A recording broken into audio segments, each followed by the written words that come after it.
Jangan langsung bermimpi untuk istilahnya membawa kapal besar. Belajarlah dulu membawa kapal kecil. Perbesarlah sedikit demi sedikit.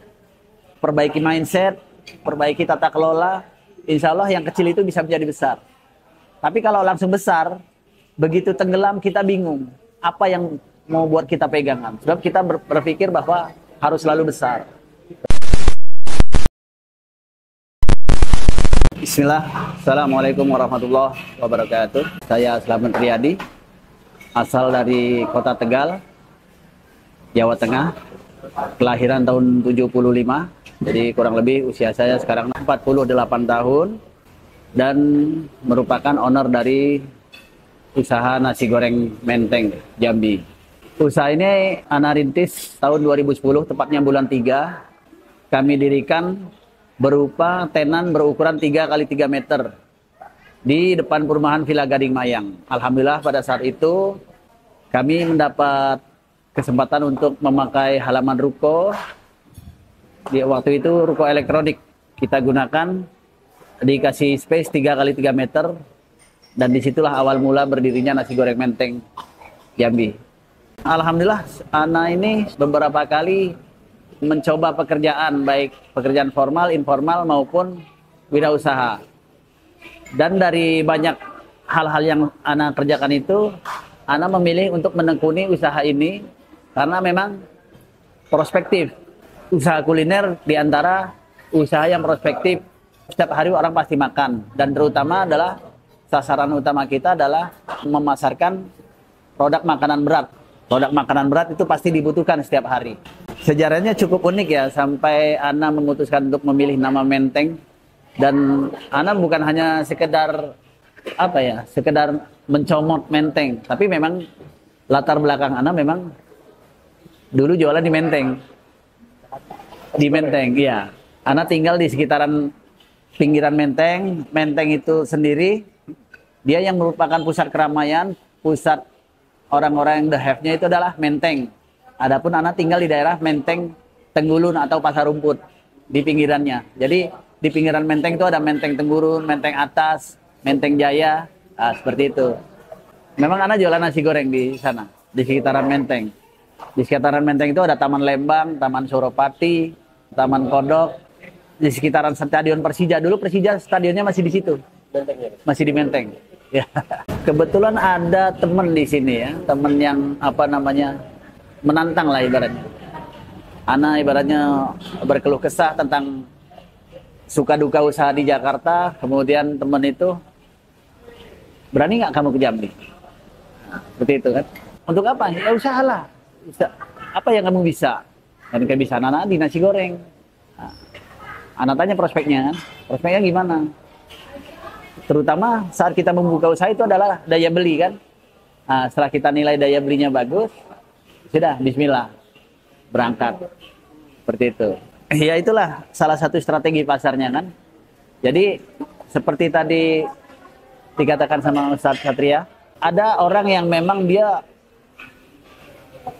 butuh untuk makan malam, tapi di satu sisi dia sudah terlalu letih gitu nah. Untuk masak. Nah, strategi kita hadang mereka di tempat terakhir mereka akan beristirahat setelah beraktivitas di luar. Makanya memang konsep Ana dari Jakarta dulu, selain di Menteng, memang yang Ana cari itu, kalau di Menteng dulu strateginya adalah keramaian. Keramaian anak-anak nongkrong. Tapi di titik-titik lain di Jakarta, Ana lebih memilih ke perumahan.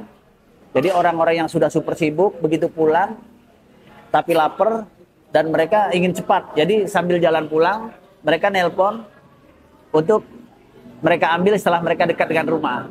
Seperti itu konsepnya. Modal awal kalau dulu nggak terlalu besar ya, dengan uang 6 juta rupiah dulu, apalagi dengan sistem kaki lima seperti itu. Dan memang itu sebetulnya rekomendasi dari Ana lah, untuk terutama ikhwan-ikhwan muda yang ingin merintis usaha, jangan langsung bermimpi untuk istilahnya membawa kapal besar. Belajarlah dulu membawa kapal kecil. Kalau kapal kecil sudah itu, perbesarlah sedikit demi sedikit. Perbaiki mindset, perbaiki tata kelola, insya Allah yang kecil itu bisa menjadi besar. Tapi kalau langsung besar, begitu tenggelam kita bingung. Apa yang mau buat kita pegangan? Sebab kita berpikir bahwa harus selalu besar seperti itu. Alhamdulillah ada untuk modal ya, permodalan ada sedikit banyak ada tabungan dan beberapa tambahan dari orang tua. Ya, kemudian bagaimanalah kita bermuamalah dengan teman kan?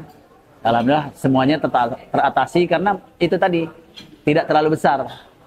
Budgetnya tidak terlalu besar karena konsepnya memang kaki lima kan. Kalau langsung seperti ini ya butuh biaya besar. Alhamdulillah ya, ibaratnya kalau namanya dunia usaha itu pasti banyak tantangannya. Tantangannya yaitu tadi seperti adanya COVID, adanya persaingan usaha. Kadang-kadang ada kompetitor yang menjual dengan harga di bawah, dengan konten yang sedikit-sedikit mirip. Kemudian qadarullah ibaratnya pandemi atau apa. Dan itu tantangan. Seberapa besar kita mampu mengatasinya gitu. Dan Menteng juga nggak selalu mulus. Ada di saat Menteng tuh pernah sampai harus kembali ke kaki lima karena mengingat kondisi. Tapi itulah saat kita pernah berada di posisi yang di bawah, saat kita di atas dan kita harus turun, nggak terkejut. Itu kelebihan orang yang merintis dari bawah tuh saat dia memang harus turun sekoci itu dia nggak terkejut. Beda dengan nahkoda yang langsung dapat kapal besar. Saat dia kapal besar itu harus karam, dia benar-benar karam. Tanpa dia tahu, oh ternyata ada skoci yang bisa dipakai. Seperti itu faedahnya. Titik terendah nasi goreng Menteng. Titik terendahnya saat COVID kemarin. COVID kemarin. Dan sebetulnya nggak secara pandangan umum aja ya, rendah ya. Jadi yang tadinya kita terbiasa di ruko dengan kondisi yang sudah ini, begitu COVID, kita mencari lokasi yang strategis, belum dapat, akhirnya kita kembali konsep kaki lima. Seperti itu, di halaman ruko ini, yang sekarang akhirnya kita pakai kan. Masa transisi, itu memang benar-benar harus survive. Jadi kita survive, orang menganggap bahwa kita down. Ya, Pak. Padahal itu termasuk strategi kan, supaya tetap bisa eksis kan. Alhamdulillah begitu pandemi surut, alhamdulillah kita bisa kembali memberikan tempat yang lebih representatif untuk pelanggan gitu.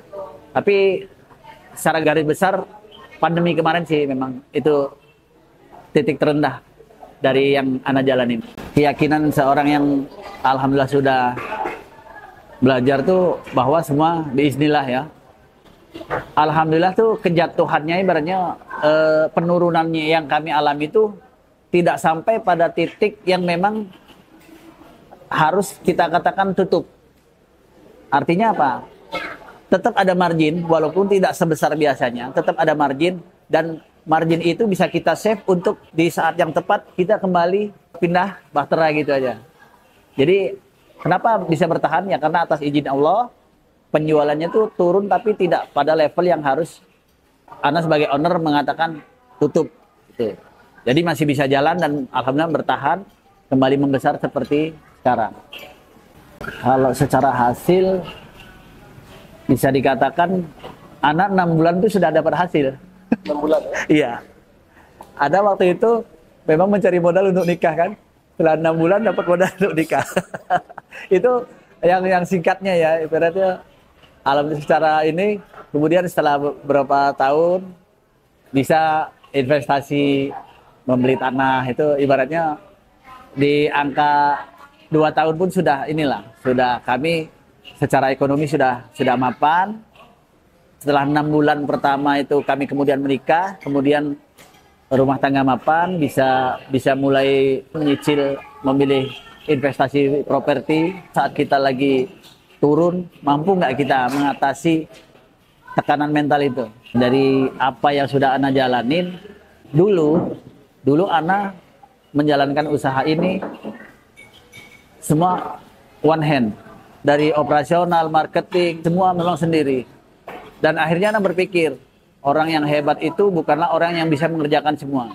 Orang yang hebat itu adalah orang yang bisa membagi tugas supaya tugas itu bisa sama-sama dijalani dan sama-sama jalan. Dan alhamdulillah, Ana menggandeng salah satu vendor penjualan online. Kemudian Ana punya tenaga di di bagian untuk administrasi keuangannya. Terus kami menggunakan jasa kasir, tenaga masak juga dari nol anak ajarin sampai mereka bisa masak. Alhamdulillah. Sekarang anak lebih banyak, memang fungsinya lebih ke quality control, lebih ke kontrol aja. Banyak orang yang kadang-kadang usaha mengandalkan franchise tanpa dia pernah sedikit pun turun di situ. Artinya dia tidak tahu detail pekerjaan itu seperti apa. Tapi dia ingin mengepalai orang-orang yang ada di situ. Akhirnya dia tidak memahami permasalahan. Yang ada apa? Banyak usaha-usaha kuliner yang dengan budget yang besar, bukan 10 atau ratusan juta, tapi emang hanya dalam hitungan bulan tahun itu ambruk. Karena apa? Pelakunya tidak mengerti apa yang harus keputusan apa yang harus diambil. Di antaranya memanage emosi karyawan, memanage emosi pelanggan. Itu harus kita kuasai. Pelanggan maunya seperti apa? Karyawan maunya seperti apa? Itu. Jadi semua memang harus butuh kita ilmui memang itu. Di antara trik bertahan adalah memahami keinginan pelanggan, memanjakan mereka, dan alhamdulillah itu berhasil. Bagaimana kita melayani mereka dengan humble, dengan gerak cepat, tapi tetap kesopanan terjaga, emosi terjaga. Itu yang sangat penting. Apalagi sekarang di zaman medsos ini, netizen ini, kita harus pandai-pandai mengelola itu, mengelola medsos. Kita harus pantau terus. Kadang-kadang banyak keluhan kita nggak tahu kan, kalau kita gaptek itu, tahu-tahu ada keluhan di medsos. Karena apa? Kita teledor. Makanya, Anda perlu detail. Memang Anda tuh detail. Bahkan sampai hal yang paling remeh menurut orang kadang-kadang, hal masalah lap. Anda tuh harus detail. Mana lap tangan, mana lap meja, mana lap piring. Semua harus terpisah. Dan itu Anda harus pastikan mereka seperti itu juga. Kita harus benar-benar hati-hati. Anda pernah punya pemikiran menteng itu minimal. Punya cita-cita mementengkan kota Jambi dulu. Jadi apa? Visinya mementengkan Jambi. Misinya apa? Menaruh gerai-gerai nasi goreng menteng di titik-titik strategis. Paling tidak di 5 wilayah kota Jambi. Seperti Talang Banjar, UIN Mendalo, Lanai, atau sekitar Beringin. Kalau Mayang sudah satu kan. Minimal 5 tempat itu.